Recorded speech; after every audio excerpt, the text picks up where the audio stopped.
Assalamualaikum warahmatullahi wabarakatuh. Di sini, kami dari kelompok 3 akan mempresentasikan hasil Project Based Learning mata kuliah Akuntansi Keuangan Menengah 1 yang berjudul Kajian Komprehensif Implementasi Conceptual Framework dan PSAK pada PT MPX Logistik Internasional Tbk. Kerangka konseptual. Terdapat 3 pedoman utama yang digunakan sebagai acuan penyusunan, yaitu Conceptual Framework, PSAK 201 dan PSAK 207, PSAK 202, PSAK 216, dan PSAK 238. Tujuan laporan keuangan. Tujuan utama dari pelaporan keuangan adalah menyajikan informasi finansial yang komprehensif mengenai entitas pelapor. Informasi tersebut dirancang agar berdaya guna bagi para investor, pemberi pinjaman, serta kreditor lainnya dalam merumuskan keputusan ekonomi yang strategis selaku penyedia modal utama perusahaan. Karakteristik kualitatif informasi keuangan. Kualitas dasar. 1. Relevansi. Informasi keuangan mampu membuat perbedaan ketika memiliki nilai prediktif, nilai konfirmasi, dan materialitas. Yang kedua, faithful representasi. Kelengkapan, netralitas, bebas dari kesalahan. Apa itu kelengkapan? Kelalaian dalam mencantumkan dapat menyebabkan informasi menjadi tidak benar atau menyesatkan sehingga tidak akan membantu pengguna laporan keuangan. Lalu ada netralitas, berarti bahwa perusahaan tidak dapat memilih informasi untuk mendukung sekelompok pihak yang berkepentingan atas pihak yang lain. Lalu ada bebas dari kesalahan. Bagian dari informasi yang bebas dari kesalahan akan menjadi penyajian dari bagian keuangan yang lebih akurat. Kemudian ada peningkatan kualitas. Ada 4 elemen, yaitu dapat dibandingkan, dapat diverifikasi, tepat waktu, dan dapat dipahami. Lalu ada elemen laporan keuangan. Ada 2, elemen posisi keuangan atau neraca yang terdiri dari aset, liabilitas, dan ekuitas. Lalu ada elemen kinerja keuangan atau laba rugi, yaitu penghasilan atau pendapatan dan beban. PSAK 201 menekankan pentingnya informasi tambahan melalui catatan atas laporan keuangan yang memberikan deskripsi terkait elemen-elemen laporan serta pos-pos yang tidak memenuhi kriteria pengakuan laporan keuangan. PSAK yang terkait dengan PT MPX Logistik Internasional Tbk itu ada PSAK 201 penyajian laporan keuangan. Implementasi PSAK 201 mencakup berbagai aspek laporan keuangan, termasuk laporan posisi keuangan, laporan laba rugi, dan penghasilan yang komprehensif lain, laporan perubahan ekuitas. Lalu ada PSAK 216 aset tetap.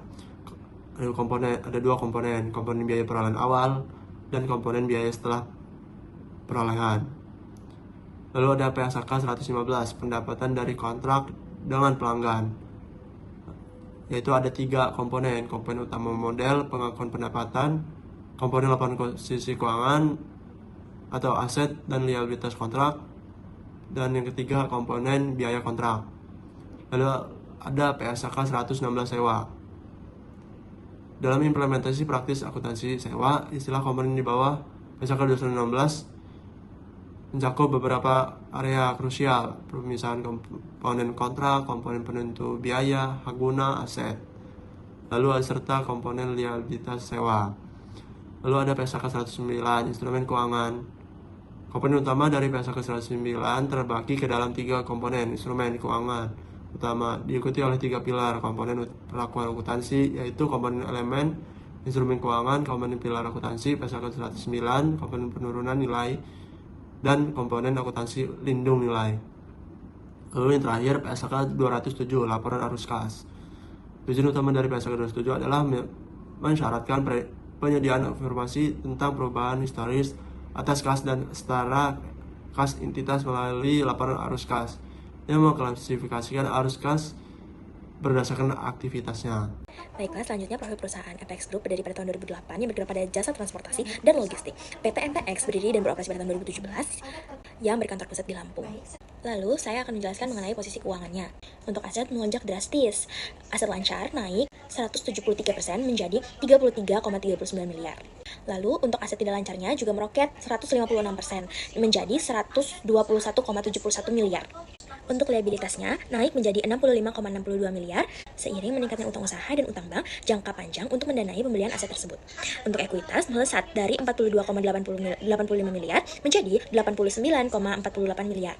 Lalu untuk performa laba rugi dan arus kasnya, dari sisi operasionalnya hasilnya sangat memuaskan ya.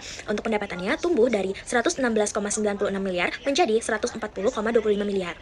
Laba brutonya melesat 71% menjadi 25,42 miliar berkat efisiensi biaya. Untuk laba bersihnya sukses tumbuh 56,8% menjadi 9,43 miliar. Untuk arus kasnya tetap positif, arus kas investasinya keluar sebesar 25,19 miliar untuk ekspansi, namun berhasil ditutupi dengan sangat baik oleh kas masuk pendanaan IPO sebesar 27,67 miliar. Lalu selanjutnya ada rasio keuangan. Likuiditasnya membaik, naik dari 0,98 kali menjadi 1,36 kali. Artinya perusahaan semakin aman dan memenuhi kewajiban jangka pendeknya. Lalu solvabilitasnya terkendali, rasio DER-nya naik ke 0,73 kali. Kenaikan utang ini sangat wajar dan produktif karena digunakan untuk ekspansi aset. Lalu profitabilitasnya meningkat, gross marginnya naik ke 18,13%. Dan net marginnya naik 6,72%. Baiklah, materi selanjutnya akan disampaikan oleh rekan saya. Baik, di sini saya akan memaparkan analisis laporan keuangan PT MPX Logistik International Tbk per 31 Maret 2024. Pertama, dari laporan posisi keuangan, aset perusahaan meningkat 9,03% dari 115,11 miliar rupiah menjadi 169,12 miliar. Kenaikan ini terutama didorong oleh meningkatnya piutang usaha dan uang muka aset tetap. Namun, kas dan bank mengalami penurunan yang cukup signifikan dari 5,27 miliar rupiah menjadi 187 juta rupiah. Dari sisi liabilitas, kewajiban meningkat 15,10% menjadi 75,55 miliar, terutama berasal dari kenaikan utang jangka panjang. Sementara itu, ekuitas juga meningkat menjadi 93,57 miliar karena bertambahnya saldo laba perusahaan. Pada laporan laba rugi, perusahaan juga menunjukkan kinerja yang sangat baik. Pendapatan usaha naik sebesar 60,24% menjadi 45,43 miliar. Laba bruto bahkan meningkat lebih dari 2 kali lipat menjadi 9,96 miliar rupiah. Meskipun beban keuangan meningkat cukup tajam, perusahaan tetap mampu mencatat laba bersih sebesar 4,8 miliar. Pada laporan perubahan ekuitas, peningkatan ekuitas terutama berasal dari laba bersih periode tahun berjalan dan tambahan modal dari pelaksanaan waran. Selain itu, selama triwulan pertama tahun 2024 belum dilakukan pembagian dividen sehingga laba tetap memperkuat ekuitas perusahaan. Untuk laporan arus kas, aktivitas operasi dan investasi menghasilkan arus kas negatif karena pembayaran kepada pemasok dan investasi aset tetap. Namun, kondisi tersebut didukung oleh arus kas positif dari aktivitas pendanaan, terutama melalui pinjaman dari bank. Berdasarkan rasio keuangan, likuiditas perusahaan masih cukup baik, profitabilitas meningkat dan return on equity naik menjadi 17,44%. Hal ini menunjukkan perusahaan semakin efektif dalam menghasilkan laba bagi pemegang saham. Sebagai kesimpulan, PT MPX International Logistik Tbk menunjukkan pertumbuhan yang baik pada kuartal pertama tahun 2024, ditandai dengan peningkatan aset, laba, pendapatan, dan ekuitas. Namun, perusahaan tetap perlu memperhatikan pengelolaan kas dan tingkat utangnya agar pertumbuhan dapat terus berkelanjutan. Baik, sekian dari saya. Materi selanjutnya akan disampaikan oleh rekan saya. Assalamualaikum warahmatullahi wabarakatuh. Perkenalkan, nama saya Amelia Sulin dengan 3 NPM terakhir 066. Di sini saya akan menjelaskan implementasi conceptual framework dan PSAK terkait. Dalam conceptual framework terdapat kualitatif fundamental. Ada relevansi. Yang pertama ada predictive value. Pada tahun 2022 terjadi kenaikan pendapatan menjadi 140,25 miliar dari tahun sebelumnya sebesar 116,96 miliar. Lalu ada confirmatory value. Terjadi penurunan rasio return on equity dari 14,4% menjadi 10,54%. Lalu ada materiality. Laba bruto perusahaan meningkat dari 14,86 miliar menjadi 25,42 miliar. Lalu selanjutnya ada faithful representation. Yang pertama ada completeness. Laporan keuangan PT MPX Logistik International sudah lengkap dan mencakup sesuai aspek yang diperlukan. Lalu yang kedua ada neutrality. Dapat dilihat dari penyajian informasi laporan keuangan yang transparan. Lalu yang ketiga ada free from error. Dapat dilihat dari laporan keuangan konsolidasian yang disusun berdasarkan bukti transaksi yang akurat. Lalu selanjutnya ada kualitatif peningkatan. Yang pertama ada understandability. Laporan ini dilengkapi juga dengan nomor catatan di setiap posnya. Lalu yang kedua ada comparability. Laporan PT MPX membuat laporan yang disajikan secara berdampingan. Lalu yang ketiga ada verifiability. Informasi dalam laporan keuangan memiliki nilai keujian yang tinggi. Lalu yang keempat ada timeliness. PT MPX Logistik International secara konsisten menerbitkan dan melaporkan laporan keuangan per 31 Desember Selanjutnya ada asumsi dasar. Yang pertama ada economic entity. Terlihat jelas dalam laporan keuangan PT MPX Logistik International. Kedua ada going concern. PT MPX Logistik International saat ini berada dalam kondisi keberlangsungan usaha yang berjalan dengan baik. Lalu yang ketiga ada monetary unit. Seluruh elemen dalam laporan posisi keuangan, laba rugi, perubahan ekuitas dinyatakan menggunakan satuan mata uang rupiah. Lalu keempat ada periodicity. Penerapan periodicity diimplementasikan dengan menyusun laporan keuangan tahunan untuk jangka waktu yang berakhir pada tanggal 31 Desember. Lalu yang kelima ada accrual basis of accounting. Terlihat dari pencatatan pos-pos operasional seperti pengakuan utang pajak. Lalu yang selanjutnya ada prinsip dan kendala akuntansi. Yang pertama ada measurement. PT MPX Logistik Internasional Tbk menerapkan prinsip measurement sesuai SAK. Yang kedua ada revenue recognition. Contohnya pendapatan jasa logistik sebesar 140,25 miliar diakui secara sah pada saat kewajiban pelaksanaan kontrak jasa telah terakhir. Ketiga ada expense recognition. Contohnya pengakuan beban pokok pendapatan sebesar 114,83 miliar yang ditandingkan langsung pada periode yang sama dengan pendapatan yang tercipta. Lalu keempat ada full disclosure. Perusahaan menjabarkan rincian angka agregat secara transparan. Lalu yang kelima ada cost constraint. Penyusunan laporan konsolidasi yang dilakukan dengan mengoptimalkan sistem akuntansi internal terintegrasi. Lalu yang selanjutnya ada implementasi PSAK 201. Dalam laporan posisi keuangan terdapat pengakuan, yaitu perusahaan menyediakan informasi yang relevan dan dapat diandalkan sesuai PSAK 201 paragraf 64. Lalu yang selanjutnya ada pelaporan. Laporan posisi keuangan memiliki informasi mengenai aset yang terbagi atas aset lansar dan aset tidak lansar sesuai dengan PSAK 201 paragraf 60. Lalu yang selanjutnya ada pengungkapan. Perusahaan mengungkapkan tanggal jatuh tempo aset atau liabilitas dicantumkan pada catatan atas laporan keuangan sesuai PSAK 201 paragraf 65. Lalu ada pengukuran. PSAK 201 paragraf 59, aset tetap dinilai berdasarkan biaya perolehan dan disusutkan kecuali tanah. Sekian penjelasan materi dari saya. Materi selanjutnya akan disampaikan oleh rekan saya. Kesimpulannya, PT MPX Logistik Internasional Tbk secara keseluruhan telah memenuhi PSAK 207 dalam laporan arus kasnya, dalam segi pengakuan, pengukuran, pelaporan, dan pengungkapan. Baik, saya akan membacakannya. Pada laporan laba rugi 2023, pendapatan tercatat sebesar 140,25 miliar. Perusahaan hanya mengakui penerimaan kas dari pelanggan sebesar 127,62 miliar. Pengukurannya pada perolehan aset tetap secara tunai sebesar 22.523.657.342 rupiah.